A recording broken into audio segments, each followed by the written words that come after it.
I went to a festival on the weekend. You seem to keep going to these festivals. It's not a festival. Basically, it's a. Wow, he introduces the segment, the conversation. Yeah, I went to a festival. It's not a segment. It's not a festival. It's not the festival you're thinking of. So, okay. There's Holi, obviously, that's come and gone. Let's get together. Let's play Holi. I've never ever heard that. That's a song. I'll play it to you after. This is the weirdest song ever. Oh my god. Okay. All right. Let's get together. Let's play Holi. And he says it like much. that. The only Holi thing I know is from Mahabharata when they get all that powder and throw it on each other and they do that entire choreography. Yeah. That is Holi, but yeah. But that's the only thing I've ever seen for it. And then I got to uni and bare people were just throwing stuff at each other, and I thought, oh, okay, this is a real thing outside of India. I just thought it was only You're like, the milkman's here. That's it, boss. Don't worry. I don't understand any of this, but the milkman throwing the powder, the godiyan, tu meri hogi hun. Because the powder landed on you, you become mine now. That's Thank you. Light work.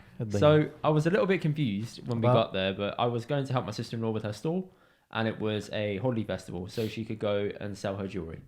So she's okay. So it's a Holi festival, but she's there with a business. And venture. she's going to go there and sell her jewelry. She asked me and Sanj to help her, so we both went. Nice. Cool. Okay. Now it's a bit cold, so we outside. wake up in the morning and I think, you know what? I don't know if we're indoors or outdoors. It said that we're going to be indoors. I said, let me just take a jacket just in case. Always. Yeah. You just take it Cool. off. Get in the car, go there. We drive to Harrow-ish. I think it's Harrow Ways, basically, like around that area. Harrow Brown area. Huh? Is Harrow Brown? Yeah, massive good area, massive. Oh right, okay. Yeah. So it's in this community hall, and we show up, and it's a little bit drizzly, and we show up, and there's tables set outside with like a little tent covering it, and they said, "This is your stall." Outside. Yeah, but there isn't inside. there is an inside. The But you're not inside was inside. just for the whole festival and everything like that. But not the. It's the big community hall and the celebration. But the vendors are all outside. Everyone's outside. So my sister-in-law, poor girl, Yeah. came in like a denim jacket and a denim pair of trousers. She was really cold. Yeah. But luckily, because I come from Birmingham, I'd taken a coat from my mum's house, left it in my boot, so I gave her a coat that I had spare, which helped. So that was lucky. The Big Mobile has everything. Man. Exactly. And when I was sitting there and I just observed these goodies and people that were there, I noticed one really clear thing. Right, are these people who are attending the event or vendors you're talking about? People who are attending the event. Right, go on. So what's the observation? Desi people do not follow instructions in the slightest. Absolutely. It Tell is me. insane how little they follow instructions. And it's like... It doesn't matter if it's written or verbal. That's the other thing. It's polite how they... No, sorry. It's politely disrespectful. Yeah. Let me elaborate on that. Yeah. So there's a sign that says, do not touch. Okay? It's stuck to it. And it's basically an old... What's it called? It's a... not an axle. You know, you have people in like a little thing. What's it called, Sandra? Huh? Rickshaw. Yeah. Yeah, okay. Yeah, it's an old rickshaw and it says do not touch because it looks antique-y. Yeah, it's vintage. Yeah, Right? okay. There is not much on there. You can't ride it. Yeah. If you pull the hood up on it, it looks like it's about to rupture through. Yeah, okay. So it's delicate. It's fragile. Yeah. Okay. One or two people started standing near it and taking pictures. Right. So they're testing the waters, yeah. And then the next set of people were like, oh, they're standing near it. One person gets into the chariot. How can I better it? I'll get in. All of them get in again and again and again. And the queue for it just keeps on going. And the stall is directly in front of this chariot. So we can see people getting in and out. Which stall? Your stall? Our stall, yeah. Okay. And I'm just looking at people thinking, the sign is right there. It says do not touch. And there was one point, there was a whole family in there standing around it, inside it, taking a picture. And I just thought, I hope this actually falls apart and people fall and get hurt, just so they can learn the lesson of reading the sign. The sign falls down. I put it back up. I walk off again. You're the hero. Falls down again. You're a hero, bro. People look at it. They're like, oh, it fell down. Stick it back on. Proceed to take the fucking photo. And I just think, Wow. You've acknowledged the sign. this is unreal. How are you doing this? It says do not do this. You're like, okay, I won't do that. I respect the sign. The sign needs to stay up, but I'm still gonna go around. But and it doesn't disrespect apply. It doesn't apply to me. Of course not. Mate, It didn't apply to them. Why does it apply to me? a big man, huh? Nothing for Okay, me. yeah. Nothing for me. Unbelievable. They just don't follow instructions. And that hall was trashed at the end of it. Because we were there for a while and I had to go to the toilet. I didn't want to go inside and get decked in the face with someone with some chalk in it. So I thought, okay, let's leave this. I don't want to get that in my body. It's going to be effort. So I went inside, ducked around, went to the toilet. The toilets were a state. Pure state. Like you walk in, it looks like someone's vomited everywhere. But it's not. It's just the chalk that's been thrown around everywhere and the powder. Mixed. It's all over the toilets. Oh, man. And the toilets are white. Nope. It looks like someone's basically pissed and shit all over it. That's what it looks like. damaged It's colour. horrible. Stank. wasn't clean, load of pani everywhere. And I just thought, this is horrible. And I was thinking, if they're going to be able to come back here next year and do this, I'll be shocked, because they trashed that hall. It looks so bad. And at the back of the hall, there were Indian women who were sitting there chilling with their kids, but it's pumping music inside. They're having like a bit of a DJ festival. Right.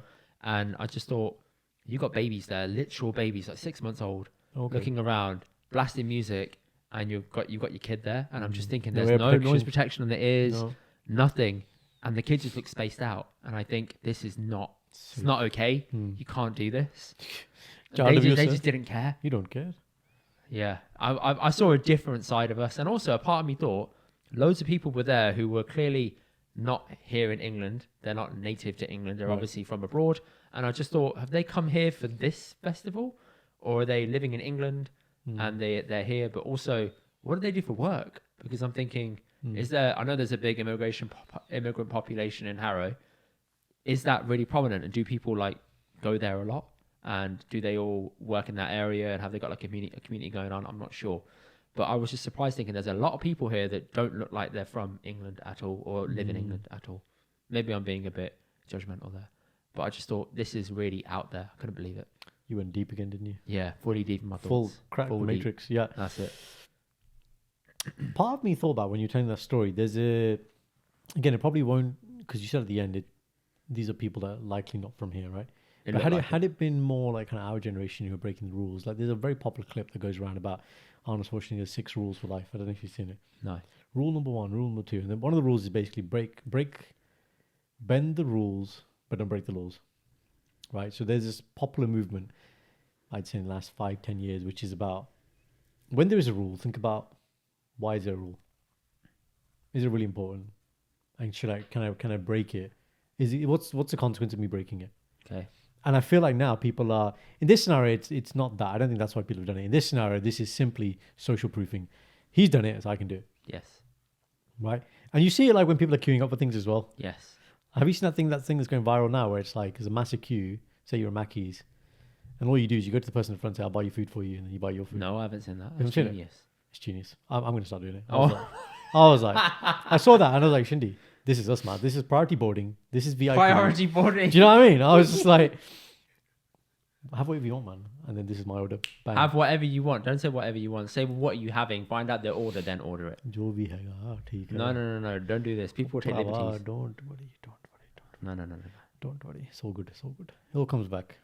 It doesn't all come back. It doesn't come back. Sara, but yeah, that's VIP, baby. I don't know why I was telling you that. But yeah, sorry. No, it's about the social proofing thing. It's just that it's like, here's another one, right? So you're in the car, you're in the traffic jam, and there's like a lane. Maybe it's a bus lane, maybe it's unused, you're not sure. As soon as one car goes in there, he's going in there. I'm going to go in there as well. There is, yeah. Right? And we all start doing it, and it's just like, I've seen the bus lane thing that people do, and some people have written on Twitter, drove in the bus lane to get to somewhere quickly, best £20 I've ever spent, saved myself half an hour. Yeah. And I thought, fair. I understand that, fair. Yeah. I read this, it's a bit snobby, this space, but it's one of these young guys who's clearly made it well, millionaire type, YouTuber type. And he basically said, I view double yellow lines as VIP parking. Because for me, I park close. VIP parking? The fine... Taking the piss. As in, if I'm a millionaire, what's a 50 quid fine? Is his point.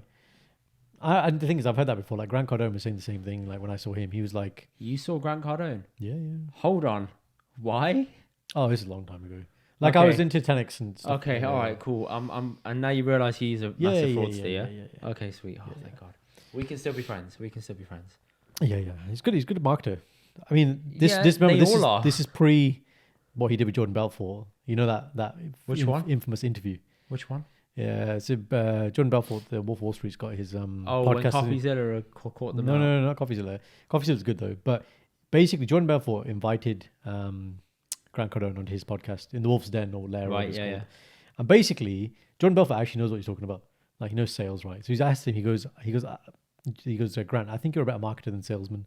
And he didn't understand the question. And he just kept giving him bullshit. And afterwards, Jordan Belfort was like, this is the worst guest I've ever had. People want me to have a boxing match with this guy. I'm going to knock this guy out. Like, Grant Cardone's just full of shit. Yeah, he is.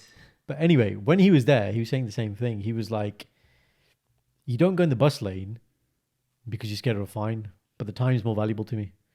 And I appreciate the concept. Doesn't mean I'd always do it, but I Yeah. understand where that's coming from. Look, if you're a billionaire, Yeah, obviously. Then it's it relative. makes It sense. obviously Yeah, is relative, isn't it? But I'm just saying that the concept of that's what you're paying for, isn't it? It's time. But the thing about skipping the line, I was like, that's genius, man. Brilliant. People like you are going to fuck that up, you know. Why? Because the more you do it, the more people are going to go to Mackey's and get in the queue and think, I'm waiting my turn at the front, hoping someone's going to buy my food for me. Yeah. And there's going to be one person that gets to the front and says, actually, I'm thinking about it, and goes to the back and keep looping. That'd be funny. Keep innit? looping until someone comes to the front and pays for their meal. That's, You don't think there's people like this in the world. No, there are. There's people like me who think that way. That's one very sad person indeed, man. Thank you. Thank you guys for watching our clips. Check out the rest of the episode. Click here. And to subscribe, click here. We'll see you guys in the next one.